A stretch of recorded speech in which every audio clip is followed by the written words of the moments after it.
अस्सलाम वालेकुम व्यूअर्स, मैं मुज़म्मिल अवान एक बार फिर आपकी खिदमत में हाजिर हूँ इस खबर के साथ कि सबसे पहले तो आप फ़याज़ुल हसन चौहान साहब को मुबारकबाद पेश करें, जिनको तीसरी दफ़ा तर्जुमान के ओहदे से हटा दिया गया। पंजाब हुकूमत की तर्जुमानी से हटाया गया है और उन्होंने अपनी हैट्रिक मुकम्मल कर ली है। ये जो तर्जुमान का होता है, इस पर फ़िरदौस आशिक अवान साहिबा, शमशाम शाह बुखारी साहब, मियां असलम इकबाल साहब, ये लोग भी काम कर चुके हैं। और पंजाब के अंदर सबसे बड़ा प्रॉब्लम ये है कि जब से बुज़दार साहब की गवर्नमेंट आई है, जब से वो बरसरे इक़्तिदार आई है, तब से वजारत इत्तलात के साथ जो है ये तर्जुमान का ओहदा जुड़ा हुआ है। जो भी वज़ीर इत्तलात बनता है वो पंजाब हुकूमत का तर्जुमान भी मुकर्रर होता है। तो इस तर्जुमान के ओहदे के साथ साथ अगर वजारत इत्तलात जुड़ी हुई है तो वो इसलिए जुड़ी है क्योंकि उस्मान बुज़दार साहब जिसको भी वज़ीर इत्तलात बनाते हैं उसको एज आ तर्जुमान भी अपने साथ रखते हैं। अब फ़याज़ुल हसन चौहान साहब के साथ क्या हुआ, सबसे पहले तो मैं उस बात को जो है वो कंडेम करना चाहता हूँ, उसके ऊपर अफसोस का इज़हार करना चाहता हूँ कि जो फ़याज़ुल हसन चौहान साहब के साथ हुआ, मैं उनके दुख में उनके गम में बराबर का शरीक हूँ। दूसरी बात कि एक क्रिकेट मैच हो रहा है अपोजिशन का और गवर्नमेंट का पंजाब के अंदर। पंजाब हुकूमत जो है वो एक क्रिकेट मैच करवा रही है जिसका जी नून लीग ने तो टोटली तौर पर बाइकआउट कर दिया, और गिलानी साहब के जो साहिबजादे हैं और जो नून लीग जो पीपल्स पार्टी के जो पार्लिमानी लीडर हैं पंजाब असम्बली में, मुर्तज़ा साहब, ये लोग जो हैं जी फ़याज़ुल हसन चौहान साहब के साथ आजकल बड़ा जो है वो क्रिकेट मैच के दौरान बड़ा जो है वो हल्ला गुल्ला हो रहा है, बड़ा आप कह सकते हैं कि मिलनसारी हो रही है, क्योंकि ये वो अपोजिशन है ना जो वैसे तो हमें असम्बलियों के अंदर जो है वो तो हुकूमत के खिलाफ बोलती नजर आती है, लेकिन जब क्रिकेट मैच होता है तो उस वक्त जो है वो सब एक साथ बैठे होते हैं, सब एक साथ बैठ कर चाय पी रहे होते हैं, खाने खा रहे होते हैं। तो एक पंजाब गवर्नमेंट जो है ना वो एक मैच करवा रही थी जिसको प्रॉपर तरीके से मैनेज किया जा रहा था फ़याज़ुल हसन चौहान साहब की जानिब से। फ़याज़ुल हसन चौहान साहब जो हैं वो इस पंजाब गवर्नमेंट की तरफ से जो है वो सारा ये जो मैच हो रहा था इसकी सारी मॉनिटरिंग फ़याज़ुल हसन चौहान साहब कर रहे थे। अब एक सहाफ़ी ने फ़याज़ुल हसन चौहान साहब से सवाल किया और उसने फ़याज़ुल हसन चौहान साहब को बोला कि चौहान साहब, अभी इल्म हुआ है, अभी कोई टीवी के ऊपर ये खबर चल रही थी कि आपको पंजाब हुकूमत की तर्जुमानी के ओहदे से हटा दिया गया। तो फ़याज़ुल हसन चौहान साहब के चेहरे के ऊपर जो पसीने थे वो उसके वाज़े तौर पर असरात नज़र आ रहे थे, उनके चेहरे से पसीना टपक रहा था। और वो जो कहते हैं ना कि चेहरे दी हवाइयाँ उड़ना, वो चेहरे की हवाइयाँ उड़ गई थी, और वो एक बड़ा उनका जो है अजीब किस्म का रिएक्शन था उसके ऊपर। उन्होंने कहा कि जी अगर तो मुझे पंजाब हुकूमत ने अपने तर्जुमान के ओहदे से हटा दिया है तो जी मैं इसके ऊपर तो कोई बाइकआउट नहीं करूंगा, लेकिन एटलीस्ट मुझे बताना चाहिए था कि आपको हटाया जा रहा है। इतने दिन पहले मुझे इन्फॉर्म किया जाता, मुझे मैसेज दिया जाता, या मुझे किसी मैसेज के थ्रू कन्वे किया जाता कि जी आपको हमने पंजाब हुकूमत के तर्जुमान के ओहदे पर बरकरार नहीं रखना। ये फ़याज़ुल हसन चौहान ने थोड़ी बहुत जो है ना वो कहते हैं ना कि थोड़ी बहुत अपने जो है दिल की भड़ास कटना, उन्होंने अपने दिल की भड़ास निकाली थोड़ी सी। दूसरी खबर यह है कि जी इनकी जगह हसन खावर साहब को तर्जुमान पंजाब हुकूमत अपॉइंट कर दिया गया है। हसन खावर साहब एक साबका ब्यूरोक्रेट भी रहे खैबर पख्तूनख्वा के अंदर, उनका ब्यूरोक्रेसी के अंदर बड़ा नाम रहा,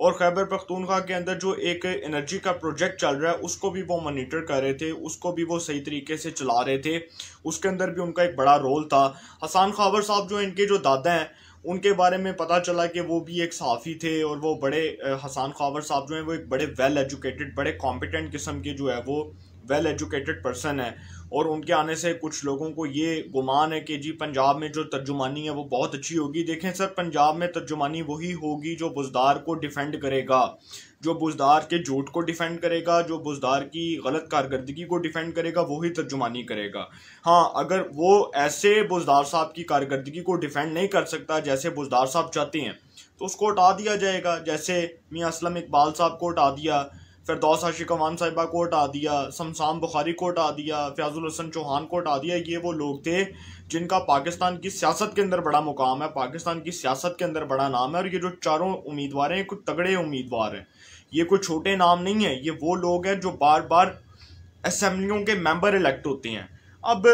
कौन सा बंदा चाहते हैं इसके बारे में हमें तो कोई इल्म नहीं है, लेकिन पंजाब हुकूमत जो है वो बार बार तर्जुमानी के ओहदे से हटाकर अपनी कारकर्दगी के ऊपर एक सवालिया निशान लगा रही है, और इससे बज़ाहिर यही लग रहा है कि पंजाब हुकूमत शायद बहुत ज़्यादा जो है वो मेंटली तौर पर फ्रस्ट्रेटेड हो गई है, बहुत ज़्यादा फ्रस्ट्रेट का शिकार हो चुकी है। और बज़ाहिर ऐसा लग रहा है कि शायद पंजाब हुकूमत को समझ नहीं आ रही कि वो कौन सी शख्सियत को जो है वो अपने कौन सी शख्सियत को जो है वो तर्जुमान के अहदे पर अपॉइंट करे, वो शख्सियत जो इनको बेहतर तरीके से डिफेंड भी कर सके, जो इनके बयानिए को भी डिफेंड कर सके। क्योंकि अभी तक तो बज़ाहिर ऐसा ही लग रहा है कि पंजाब हुकूमत की कारकर्दगी के हवाले से उनको खुद जो है वो बड़े तहफ़्फ़ुज़ात हैं, और जब तक उस्मान बुज़दार साहब नहीं हटेंगे, मैंने आपको पहले भी कहा था, देखिए तर्जुमानों को वजारत और वज़ीरों को हटाने से कोई फ़र्क नहीं पड़ेगा। जब तक आप सूबे के कप्तान को तब्दील नहीं करेंगे तब तक तब्दीली नहीं आएगी। और उस्मान बुज़दार साहब को अगर 3 साल से तब्दील नहीं किया गया, अगर 3 सालों के अंदर आपने बार बार तर्जुमान तब्दील किए, सूबाई वज़रा की वजारतें तब्दील की, नए लोगों को वजारतों में शामिल किया, तो सर एक दफ़ा अगर आप बुज़दार साहब को भी तब्दील करके देख लें तो इसमें कोई हर्ज नहीं है, इसमें कोई गलत चीज़ नहीं है। हो सकता है कि कोई तब्दीली रोनुमा हो जाए, कोई तब्दीली नमूदार हो जाए और पंजाब की जो है वो अवाम खुशहाल हो जाए। अब ये बार बार तर्जुमान हटाने से मैंने आपको बता दिया कुछ नहीं होना। अपोजिशन के साथ जो मैच हो रहा था उसमें फ़याज़ुल हसन चौहान साहब को इल्म हुआ कि जी मुझे हटा दिया गया है और मुझे अब इस तर्जुमान के अहदे पर मज़ीद बरकरार नहीं रखा जा सकता, मुझे हटाकर किसी ऐसे शख्स को अपॉइंट कर दिया गया जो इनकी बेहतर तरीके से तर्जुमानी करेगा। देखिए मैंने आपको पहले भी कहा कि पंजाब के अंदर जो प्रॉब्लम है ये बेसिकली वफाक के अंदर भी हमें देखने को मिला। जब 7 चेयरमैन FBR आए तो वज़ीर आज़म साहब खुद जो है वो एक मेंटली तौर पर वो खुद अपने आप को उस तरीके से प्रिपेयर नहीं कर सके जिस तरीके से उनको करना चाहिए था, और वो खुद इस बात को नहीं समझ रहे थे कि इदारों के अंदर बेहतर तरीके से लोगों को कैसे अपॉइंट किया जा सकता है, कैसे लगाया जा सकता है। इस मुल्क में 7 चेयरमैन FBR आ गए, इस मुल्क में 4 से 5 चेयरमैन वापडा आ गए, और बार बार पंजाब हुकूमत के अंदर जो है वो आप देख रहे हैं कि